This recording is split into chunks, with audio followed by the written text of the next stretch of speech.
Hello students, ఇవాళ మనం జీవశాస్త్రం అంటే ఏమిటి, అది ఎలా ఆవిర్భవించింది, దాని అభివృద్ధి గురించి ఇవాళ మనం డిస్కస్ చేసుకోబోతున్నాం. జీవశాస్త్రం అంటే ఏంటి అంటే జీవులను అధ్యయనం చేసే శాస్త్రాన్ని జీవశాస్త్రం అంటాం. గ్రీకు భాషలో బయాస్ అంటే జీవం, లాగస్ అంటే చర్చ అని అర్థం. మానవుడు తన చుట్టూ జీవరాశులను పరిశీలించడం ప్రారంభించినప్పుడే జీవశాస్త్రానికి పునాది వేయడం జరిగిందని చెప్పవచ్చు. భూమి మీద ఉండే జీవుల పరిణామ కథయే జీవశాస్త్రం. జీవశాస్త్రం మిగిలిన శాస్త్రాల్లాగా వేగంగా అభివృద్ధి చెందుతుంది. గత 3 దశాబ్దాల్లో జీవశాస్త్రం పురోభివృద్ధి గడిచిన 20 శతాబ్దాల కంటే ఎంతో ఎక్కువ అని చెప్పడం అతిశయోక్తి కాదు. జీవభౌతిక, జీవరసాయనిక పద్ధతులైన క్రోమాటోగ్రఫీ, సెంట్రిఫ్యూగేషన్, ఎలక్ట్రోఫోరెసిస్, స్పెక్ట్రోస్కోపీ లాంటి ఎన్నో ఇతర వినూత్న పద్ధతుల ఆవిర్భావంతో ఈ అభివృద్ధి సాధ్యమైందని చెప్పవచ్చు. నిజానికి మన జీవశాస్త్రానికి సంబంధించిన స్వర్ణయుగంలో ఉన్నామని చెప్పుకోవచ్చు. మనం వృక్షశాస్త్రం జీవశాస్త్రంలో ఒక నిర్దిష్టమైన విభాగంగా ఆవిర్భవించడం, దాని అభివృద్ధి, పరిధి, వివిధ భాగాల లాంటి అంశాల గురించి మనం ఇవాళ డిస్కస్ చేసుకోబోతున్నాం. అసలు జీవశాస్త్రం ఆవిర్భావం ఎలా జరిగింది అనే మొదటిగా మనం పరిశీలించినట్లయితే మొక్కలకు సంబంధించిన జీవశాస్త్రాన్ని వృక్షశాస్త్రం అని అంటారు. గ్రీకు భాషలో బయోస్ అనే పదానికి పశువులు అని, బస్కిన్ అనే పదానికి పశువుల మేత అని అర్థం. కాలక్రమేణా ఈ బస్కిన్ అనే పదం నుండి బొటేన్ అనే పదం ఏర్పడింది. అదే ఈరోజు బోటనీ అనే పదంగా వాడుకలోకి వచ్చింది. ఇదండి దాని యొక్క ఆవిర్భావం చెప్పుకోవచ్చు. నెక్స్ట్, జీవశాస్త్రం యొక్క అభివృద్ధి ఎలా జరిగిందో ఒకసారి మనం గమనిద్దాం. మానవుడు తన నిత్యావసరాలైన ఆహారం, ఆవాసం, వస్త్రం, ఔషధాల కోసం మొక్కల మీద ఆధారపడిన నాటి నుండి వాటిని పరిశీలించడం, అధ్యయనం చేయడం, మొక్కలను ఉపయోగించడం మొదలైందని చెప్పవచ్చు. ఈ నిదర్శనాలు ప్రాచీన కాలంలో క్రీస్తు శకారంభానికి ముందే మొక్కలని ఆహారంగా, ఔషధాలుగా వాడడానికి, విస్తృత సమాచారాన్ని సేకరించడానికి ఉపయోగపడ్డాయి. దీన్ని బట్టి వృక్షశాస్త్రం ప్రాచీన విజ్ఞాన శాస్త్రాల్లో ఒకటి అని చెప్పవచ్చు. క్రీస్తు పూర్వం 4000 సంవత్సరాల నాటికి ఈజిప్ట్ దేశస్థులు ఆర్సియన్లు పైరు మొక్కల, ఫలవృక్షాల గురించి సమాచారాన్ని చిత్రాల రూపంలో నమోదు చేశారు. క్రీస్తు పూర్వం 2500 సంవత్సరాల నాటికే చైనీయులు మొక్కల సాగు గురించి తెలుసుకున్నారు. మన దేశంలో క్రీస్తు పూర్వం 2000 సంవత్సరంలో రచించబడిన అథర్వణ వేదంలో ఎన్నో మందు మొక్కలు, వాటి ఉపయోగాల గురించి వివరించడం జరిగింది. అలాగే క్రీస్తు పూర్వం 1300 సంవత్సరాల కాలంలో పరాశుడు రచించిన కృషి పరాశకం అనే అత్యంత ప్రాచీన గ్రంథంలో వ్యవసాయంతో పాటు కలుపు మొక్కల ప్రస్తావన కూడా ఉంది. ఈయన రచించిన వృక్షాయుర్వేదం అనే మరో ముఖ్యమైన పుస్తకం ఎన్నో రకాల అడవుల గురించి, మొక్కల బాహ్య అంతర్నిర్మాణ లక్షణాలు, ఔషధ మొక్కల గురించి వివరించడం అయింది. వృక్షశాస్త్రం ఒక శాస్త్రీయంగా వృద్ధి చెందడానికి గ్రీకు తత్వవేత్తలైన సోక్రటీస్, ప్లేటో, అరిస్టాటిల్ కారకులు.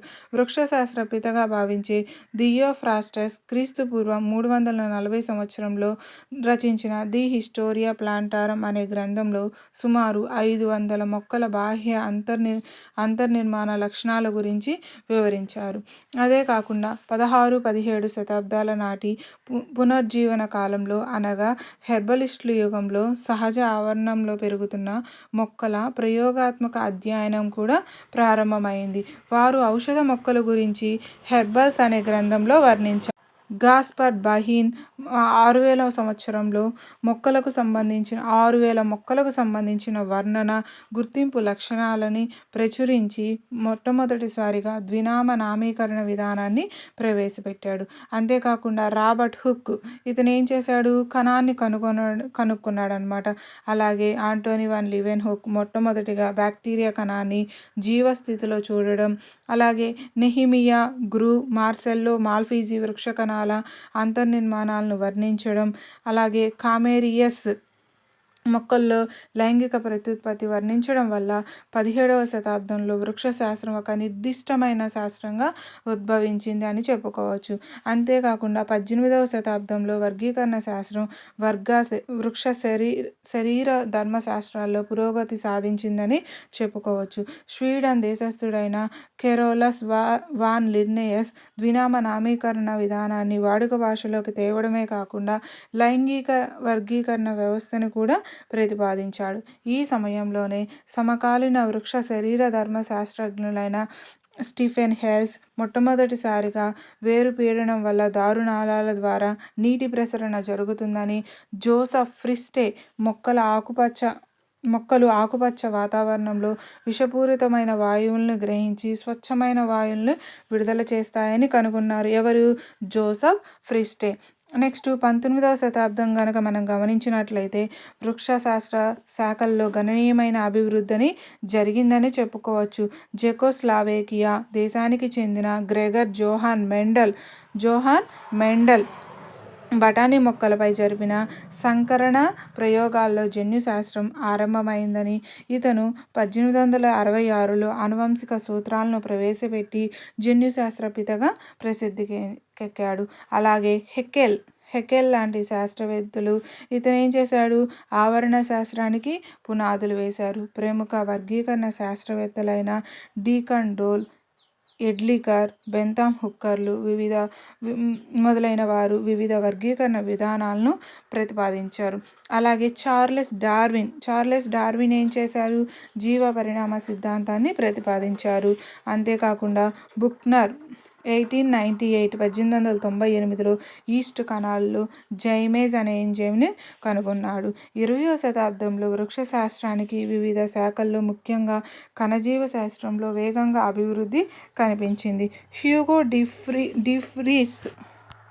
హ్యూగో డివ్రీస్ చే మొక్కల్లో ఉత్పరివర్తనాలు, అంతేకాకుండా సట్టన్ బవేరియలు ఏం చేశారు? వీళ్ళిద్దరి చేత ఆనువంశికతలో క్రోమోజోముల పాత్ర, వాట్సన్ క్రిక్లు డిఎన్ఏలో ద్విసర్పిల నిర్మాణం, Frankl Conrad RNA జన్యుతత్వం, Hargovinda corona ఇతను ఏం చేశాడు? కృత్రిమ జన్యు సంశ్లేషణ. నెక్స్ట్ హన్నింగ్ హిమకురా, నెక్స్ట్ స్కూజ్ వైట్, నీష్ మహేశ్వరులతో కణజాల వర్ధనం లాంటి ఈ శతాబ్దపు నూతన ఆవిష్కరణలు ఇదే శతాబ్దంలో రస్కాలు ఎలక్ట్రాన్ సూక్ష్మదర్శనంలో కనుగొన్నారు. 20వ శతాబ్దంలోని వృక్ష శరీర ధర్మశాస్త్రాల్లో ఒక గణనీయమైన అభివృద్ధి సాధించింది అని గమనించడమైనది. అలాగే ఎఫ్డబ్ల్యూ వెంట్ ఆక్సిన్లను గుర్తించడం, హాన్స్ క్రెబ్ శ్వాసక్రియలో సిట్రిక్ ఆమ్ల పదం లేదా ట్రైకార్బోక్సిల్ ఆమ్లం టీసీఏ వలయాన్ని కనుగొనడం, జేబీ సమ్మర్ యూరియేజ్ అనే ఎంజైమ్ను స్ఫటికీకరించడం, అంతేకాకుండా Robert hill, Reuben Arnold, Emerson మొదలైన వారు కిరణజన్య సంయోగక్రియలో కాంతి దశలను వివరించడం, మాల్విన్, కెల్విన్, బెన్సన్, బాషంలు C3 కర్బన స్వాంగీకరణ పథకాన్ని కనుక్కోవడం, హాచ్, స్లాక్లు C4 పథకాన్ని కనుగొనడం లాంటి గణనీయమైన అభివృద్ధి వృక్ష శరీర ధర్మశాస్త్రాల్లో 20వ శతాబ్దంలోనే గమనించడం. భారతీయ శాస్త్రవేత్త ప్రోవియస్ రామ్ దాస్, అతని విద్యార్థులు C4 మొక్కల కిరణజన్య సంయోగక్రియ గురించిన పరిశోధనకు ప్రముఖంగా తోడ్పడ్డాడు. 20వ శతాబ్దంలోనే వోర్డ్హౌస్, PKK నాయక్, CGK రామానుజన్ లాంటి శాస్త్రవేత్తలు పరాగరేణు శాస్త్రాన్ని అభివృద్ధి పరిచారు. ఎంతమంది సైంటిస్టులు చూడండి. జెస్సీ రెండల్, హచిన్సన్, థగ్జన్, అలాగే క్రాన్క్విజ్ లాంటి ఆధునిక వర్గీకరణ శాస్త్రవేత్తలు ఈ వికాస వర్గీకరణలను ప్రతిపాదించారు. అంతేకాకుండా జీవశాస్త్రం యొక్క పరిధిని మనం ఒకసారి గమనించినట్లయితే అనాది కాలం నుండి మానవుడు మొక్కలు, వాటి ఉత్పత్తుల ప్రాధాన్యాన్ని తెలుసుకున్నాడు. మొక్కల పెంపకం మానవుడి నాగరికత ఆవిర్భావాన్ని తెలుపుతుంది. హరిత విప్లవం ద్వారా వ్యాధి నిరోధక, కీటక నిరోధక పంటలను జీవ సాంకేతిక పద్ధతుల్లో అభివృద్ధి పరిచి జనాభా పెరుగుదల, వనరుల తరుగుదల లాంటి సమస్యలను చాలా వరకు పరిష్కరించడం అయింది. సంకరణం, జన్యు ఇంజనీరింగ్ ప్రయోగాల ద్వారా వృక్షశాస్త్రంలోని వ్యవసాయం, అటవీ సంపద, ఉద్యానవనం, పుష్పోత్పత్తి లాంటి అనువర్తన శాస్త్రాల్లో మంచి పురోగతి సాధించిందని చెప్పవచ్చు. సాగు మొక్కలైన వరి, గోధుమ, మొక్కజొన్న, చెరుకుల్లో కొత్త వంగడాలను ఏర్పరచడానికి కొత్త ప్రజనన పద్ధతులను ఉపయోగించారు. అంతేకాకుండా వృక్ష శరీర ధర్మశాస్త్ర పరిజ్ఞానం అనేక విధాలుగా ఉపయోగపడుతుంది. మొక్కల పోషణలో మూలకాల పాత్ర తెలియడం వల్ల రసాయనిక ఎరువులను ఉపయోగించి మూలక లోపాలను అధిగమించి అధిక దిగుబడులను సాధించగలుగుతున్నాం. ఈరోజు మనం మొక్కల వృద్ధి నియంత్రకాలు అంటే హార్మోన్ల పాత్ర, వాటి పరిజ్ఞానం వల్ల కలుపు మొక్కల నివారణ, విత్తనాల సుస్థాపనకు తోడ్పడడం, స్పినాచ్ లాంటి ఆకుకూరలు ఎక్కువ కాలం నిల్వ ఉంచడం, యాపిల్, అరటి, పుచ్చకాయ లాంటి పళ్ళు కృత్రిమంగా పక్వానికి వచ్చేటట్లు చేయడం, శాఖీయోత్పత్తి కోసం కాండపు కండికలతో వేళ్లను ప్రేరేపించడం జరిపి వ్యవసాయ ఉద్యానవన రంగాలలో అభివృద్ధి సాధించడమైంది. వృక్షశాస్త్రంలో జరిపిన పరిశోధనల ఫలితంగా మొక్కల్లో వచ్చే అనేక వ్యాధులను నివారించడం, నిర్మూలించడానికి ఉపయోగపడతాయి. కణజాల అవయవ వర్ధనం వల్ల అతి తక్కువ సమయంలోనే అధిక సంఖ్యలో మొక్కలను ప్రయోగశాలలో ఉత్పత్తి చేయడానికి వీలవుతుంది. అలాగే వృక్షశాస్త్ర అభివృద్ధి వల్ల బట్టలు, కాగితం, ఆయుర్వేద ఔషధాలు, చక్కెర లాంటి ఎన్నో పరిశ్రమలు వృద్ధి చెందాయి. వాణిజ్యపరంగా ప్రాముఖ్యం ఉన్న కలప, నారలు, కాఫీ, తేయాకు లాంటి పానీయాలు, సుగంధ ద్రవ్యాలు, రబ్బరు, జిగురు పదార్థాలు, రెసిన్లు, అద్దకాలు, ఆవశ్యక సుగంధ ద్రవ్య తైలాలు లాంటి పదార్థాలు వాటిని సక్రమంగా వినియోగించడానికి మొక్కల పరిజ్ఞానం అనేది చాలా బాగా ఉపయోగపడుతుంది. అంతేకాకుండా ఆర్నికా, సింకోనా, వేప, దతురా, డిజిటాలిస్, రావుల్ఫియా, మిదానియా, తులసి, బెల్లడోనా, కలబంద మొదలైన ఔషధ విలువలున్న మొక్కల పరిజ్ఞానం వాటిని మానవుని ఆరోగ్య రక్షణ కోసం ఉపయోగించడంలో దోహదపడుతున్నాయి. మరి సూక్ష్మజీవనాశక పదార్థాలు ఏంటో ఒకసారి చూద్దామా?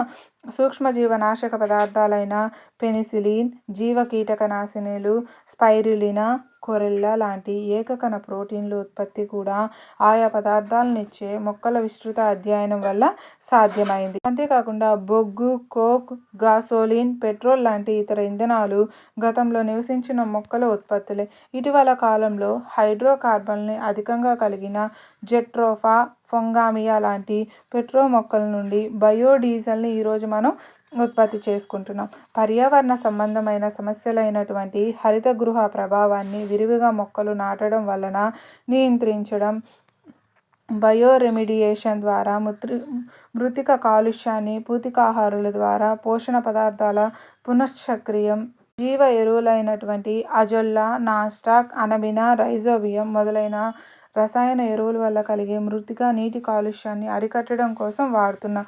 మృతిక క్రమక్షయాన్ని తగ్గించడానికి ఇసుకను పట్టుకునే మొక్కలను వాడడం లాంటి చర్యలను కూడా వృక్షశాస్త్ర పరిధి విస్తరిస్తుంది.